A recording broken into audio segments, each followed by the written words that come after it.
Muraho bene data,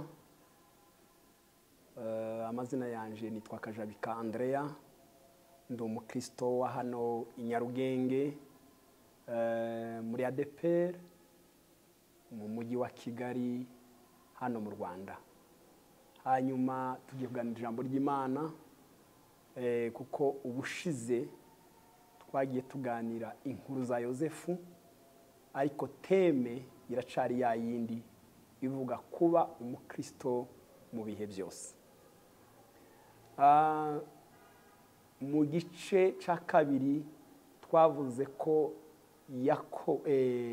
Yakobo yohereje Yosefu kureba bakuru be, ico gice cyamubereye igice gikomeye. Hanyuma yageze mu bihe bikomeye. Ijambo rya mbere yamenye yuko bene se bamwanga. Ijambo rya kabiri agira ibitekerezo bikomeye, ibitekerezo byatumye asa n'umuntu watotejwe mu bitekerezo, biramubabaza cyane. Niho twagarukiye ubushize. Ubu turacari muri ico gice, tugiye gusoma andi magambo aboneka hano mu Itangiriro ibice 39 umurongo waho wa 7. Haragira hati, hanyuma y'ibyo nyirabuja abenguka Yosefu, aramubwira ati turyamane. Maze ariyangira abwira shebuja, nyirabuja ati dore databuja ntangenzura ibyo mubikiye byo mu rugo, ndetse ambikije ibyo atunze byose. Muri uru rugo ntawurunutamo, kandi ntaco yasize ngo akinyime keretse wowe, kuko uri umugore we. None nabanshate gukora icyaha gikomeye gityo ngacumura ku Mana? Amen. Aya magambo rero niyo tugiye kuganira.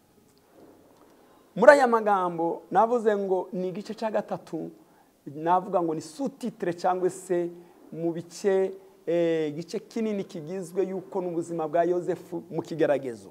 Iki ni igice cya gatatu yinjiye kwa Potifari. Kwa Potifari icyo gihe yari amaze kugira agahenge, yaratangiye kumenyera rwose ubuzima yari arimo, atangira kubyibuha, atangira gusa neza. Noneho muri uko gusa neza kwiwe byatumye nyirabuja amwifuza, abona n'umuhungu mwiza, abona bakwiye kuryamana, abona bakwiye gusambana nawe. Hanyuma akajya bimubwira, akamubwira ati naragukunze, uri umwana mwiza, urasa neza. Kandi ico gihe yari afite agahenge keza, niko navuga, yari afite ibihe byiza Yosefu bari bamaze kumuzamura mu ntera, mu bagaragu bose bari baraho kwa Potifari, bari bamuhaye intebe ya mbere yo gutegeka abagaragu no gutegeka ibintu byo mu nzu ya Potifari. Urumva yarishiraga kizana, nubwo yari yaratandukanijwe na se Yakobo, ariko nyirabuja amubera ikintu cikigusha. Bibiliya itwereka ko umunsi umwe ngo akura abagaraga aho ngaho. Uwo ni nyirabuja, abantu bose nta bari baraho mu rugo, asigarana na Yosefu. Aramubwira ati turyamane rwose.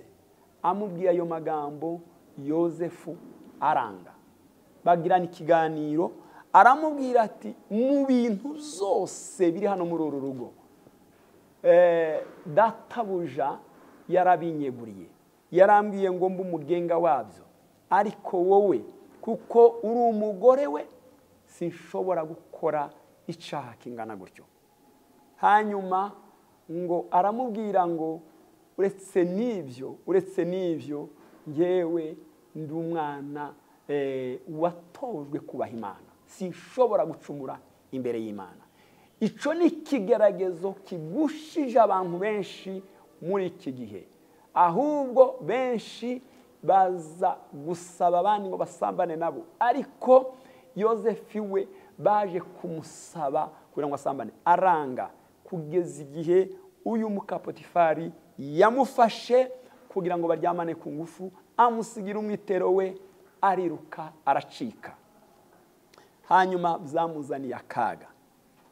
Ndavuga ku ngingo zigera nko kuri zingahe muri iki gice nk'ingingo nka zitatu. Ijambo rya mbere cyatumye acika uyu mudamu, cyatumye acika muka Potifari, yari yaramenye Imana ya se, Imana ya se Yakobo. Mu gihe babanaga na se, Bibiliya ntizitubwira ibintu zose, ariko Yozefu ntiyabuze kubwirwa na se amateka y'Imana yabo. Imana ya sekuruza Abrahamu, Imana ya sekuru Isaka, Imana ya se Yakobo. Yakobo ubwe yari afitanye amateka n'Imana, ukuntu Imana yabanye nawe ikamuha urubyaro atararufite. Yozefu yarazi amateka y'Imana. Bibiliya iratubwira ngo yarazi Imana. Biravuga ngo kumenya Imana n'imbaraga z'abakristo. Iyo usomye muri Daniyeli ibice byaho 11 umurongo wa 32, biravuga ngo azabayobesha kubasheshenga, uwo ni Satani, ngo ariko abantu bazi Imana yabo bazakomera ngo bakora iby'ubutwari. Uyu Yozefu yari yaramenye Imana yiwe ku buryo kuri gukora icyaha kuri we cyari kizira. Nukuri icambu kamenya Imana yawe, icambu kamenya Imana yawe neza, ukanga gukora icyaha bitewe nuko wamenya amateka y'Imana. Imana yanga icyaha, yanga ibibi urunuka, kandi iyo wanze icyaha Imana iragukunda. Daniyeli nawe yagambiriye kwanga icyaha, yanga ikibi, aza kubwirwa ijambo ryiza ritumwe n'Imana, rizanywe na marayika, riravuga ngo Daniyeli mugabo ukundwa. Imana ikunda abantu banga ibibi, ariko abantu bifatikanya n'ikibi Imana irabanga. Hariho umuririmbyi w'149 mu ndirimbo zo gushimisha, yararirimbye aravuga ngo abanga Imana yabo ntibayisenge, ngo bazapfa bose be kwibukwa. No kuvuga ngo iyo umuntu yanze Imana agakunda ibibi, urupfu aba rwiyegereje ku buzima bwe bwa buri munsi, agenda ari intumbi imbere y'Imana. Ariko Imana ibikimubikiye imbabazi kugira ngo imukize, kugira ngo imutabare.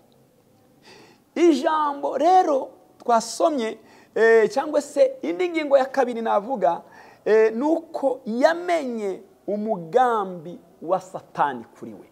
Iri jambo ni ijambo nifuza yuko tuba nkabaganiraho mu by'ukuri.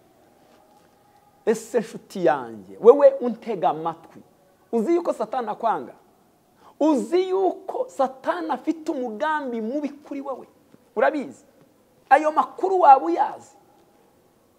Yozefu yamenye ko Satani afite umugambi mubi ku buzima bwe, kandi yuko yanyuze muri uriya mudamu muka Potifari. Aravuga ngo uyu nawe arashaka kunkura ku Mana. Ukwiye kumenya umugambi wa Satani. Jambo rya mbere Satani shashaka ni ukugukoresha icyaha, kandi iyo ukoze icyaha azi neza yuko yashutse abakurambere bacu, ariwe Eva na Adamu. Arababwira ngo arababesha, arababwira ngo mwumvise ngo Imana arababwiye harya ngo nimurya kuri iki giti ngo muzahera ko mupfa, ahubwo ntimuzapfa, ahubwo amaso yanyu azahweza, hanyuma mumenye Imana neza, muse n'Imana. Arababesha. Satani ni se w'ikinyoma. Hariho umwigisha umwe wigeze kutubwira ngo Yozefu yasimbutse igipango ngo asingira igihugu, afata igihugu. Ni ukuvuga ngo iyo wanze icyaha uba uri umuntu Imana iha agaciro cyane. Yamenye umugambi wa Satani. Kumenya umugambi wa Satani bituma twirinda ibyaha n'ibisa nabyo. Mwene data, ndagusaba ndakwinginze kugira ngo ugire umugambi mwiza wo kumenya neza Satani yuko yakwanze, nawe umucike, murwanye Satani nawe azabahunga, mwegera Imana nayo izabegera. Bene data, ijambo rya gatatu, yibutse inzozi ze. Inzozi zawe ni izihe? Yosefu we yari afite inzozi yuko bene se bazamupfukamira, yuko na se na nyina za nzozi nubwo tavuze inzozi zarizo, ngo yabonye bahambira ngo imitwaro 11 ngo imikubita imbere iwe, urema umutwaro wiwe, umuba wiwe. Kandi ngo yongera kurota ngo abona inyenyeri 11, ngo abona n'ukwezi n'izuba ngo byikubita imbere ye. Isara mucahara mu gati, wa mwana we uzadutwara. Akazamubwira ati ujye uvuga gahoro, ibintu zose siko baza babivuga. Ariko ageze kwa Potifari muri iki kigeragezo cy'uyu mudamu avuga ngo dusambane dukorane ibyaha, yibutse inzozi ziwe. Aravuga ngo ni gute nzasingira ziriya nzozi, ni gute nzagera ku nzozi zanje zo guteka bene mama cyangwa se bene data, ntirinzi kibi, irindi kibi kugira ngo uzagere ku nzozi zawe. Nihuta hari akandi gace ka kane, biravuga ngo yarabeshewe amaze kwanga kuryamana nawe, ngo yarabeshewe yinjizwa mu gihome ariyo gereza. Ahangaha bigaragaza akarengane gakabije. Umuntu yanze icyaha, ahubwo bamwinjize mu gihome, bamwinjije muri gereza, muri prison centrale, ahantu ngo bafungiraga abanyururu bakomeye. Ico gihe rero kandi nico gihe yinjiye mu itotezwa ry'umubiri, arakubitwa arongera arakubitwa cyane, kuko Potifari yakundaga umugore wiwe. Ariko ngo umugore wa Potifari yaramubesheye, aravuga ngo yanyegereye arambwira ngo turyamane, kandi niwe wari wabikoze. Yosefu arabihakana, ariko tibabyumva, baramufata bamukubita inkoni nyinshi. Abakristo hari igihe baza bagera muri uru rwego rwo gukubitwa inkoni nyinshi, kandi nta kindi baba bazira ukuri, baba bazira ingeso zabo nziza yuko bakomeje gukiranukira Imana. Yosefu amaze kubesherwa, nanone ntibyatumye yivovotera Imana, ntibyatumye ava ku Mana. Mwibuke teme cyangwa se icyigisho dufite ni ukuba umukristo mu bihe byose. Ico gihe naco yakigezemo, atotezwa, akubitwa inkoni nyinshi, akomeza kuba umukristo. Baramwinjiza neza muri gereza. Ageze muri gereza yariwe n'inzara ikomeye, yambara ubusa, ubuzima nababwiye ngo mbere yari yabonye agahenge kwa Potifari, ariko amaze kubesherwa yinjiye muri gereza. Ninde wari kumugemurira? Wari kumugemurira n'uwari wamubesheye, wari kumugemurira n'uwari wabanaga nawe, ariko yinjira mu gice cyo kuribwa n'inzara nyinshi kandi no kwambara ubusa. Ariko Yosefu Bibiliya iratubwira ngo arihangana nanone arakiranuka. Muri uko kwihangana Pawulo yigeze kuvuga, aravuga ngo niki cyadutandukanya n'urukundo rwa Kristo? Aravuga ngo ese ni inzara, ni inkota, no kwambara ubusa? Aravuga ngo none ndabimenye yuko nta kizantandukanya n'urukundo ubonerwa muri Kristo Yesu. Reka nkubwire mwene data, nubwo wahura n'inzara, nubwo wahura no kwambara ubusa, ariko komeza kuba umukristo, komeza kuba umwizerwa, ntukibe, ntugasambane, tugakora ibyangwa n'amaso y'Imana. Bibiliya iratubwira ngo nanone yinjiye mu itotezwa ryimbitse ryo mu bitekerezo. Aha yahamaze imyaka 10, ahangaha ho yahuye n'igitangaza, ku buryo bamugiriye ishari rikomeye, bamutoteza gutyo, ariko akihangana. Yagiraga ijambo ryo kwihangana, akihangana, yatekerezaga Kanani kwase, yatekerezaga ukuntu bakuru be bamugurishije, yatekerezaga ubuzima bwe, umwaka ugashira, undi ukaza ugashira, ari muri gereza. ibaze umuntu wafunzwe imyaka igera hafi ku 10 kandi azira ubusa. Mwene data, birashoboka ushobora kundeba kuri YouTube kandi ukabona nawe umeze nka Yozefu. Ihangane kuko biravuga ngo wihangana akageza imperuka zakizwa. Ihanganire imibabaro yahuye n'itotezwa ryimbitse ryo mu bitekerezo, kugeza igihe nanone ngo abanyururu babiri ngo barose, nanone arabarotorera, arababwira ati wewe ugiye guhereza igikombe cyangwa se vino umwami, ariko mugenzi wawe kurikije izo ziyarose iwe baramuvana muri iyi gereza, bazahita bamumanika ku giti bazamwica, ariko wewe uzasubira kwa Farawo uzamuhereza, ariko nugerayo uzanyibuke. Impamvu y'iryo jambo irakomeye, yumvaga yarakwiye kwibukwa. Hari igihe ujya ubona Imana yarakwibagiwe, ukabona abandi barakwibagiwe, ukabona bene so barakwibagiwe, ukabona igihugu cyarakwibagiwe, ukabona hari kwibagirana. Kandi igitangaje ngo izo babarotoreye babanyururu bageze yumwe barapfa, undi aja guhereza Potifari igikombe, umwami Farawo igikombe, asubizwa mu murimo wiwe, agubwa neza, kibambwira kwibuka Yozefu. Igitangaje, habe nubwo wavuga ngo bakwibuka isaha y'Imana itaragera, ntabwo bakwibuka. Reka iyo uri mu kigeragezo cyimbitse, ikigeragezo cyari kimaze gushyuha cyane mu buzima bwa Yozefu, kandi navuga ngo byari ikizamini cya nyuma. Iyo umuntu ari mu kizamini cya nyuma uzuvuga ati ariko aha ndahatambuka gute? Ariko Yozefu arihangana, aba umwana w'Imana kandi arakomera.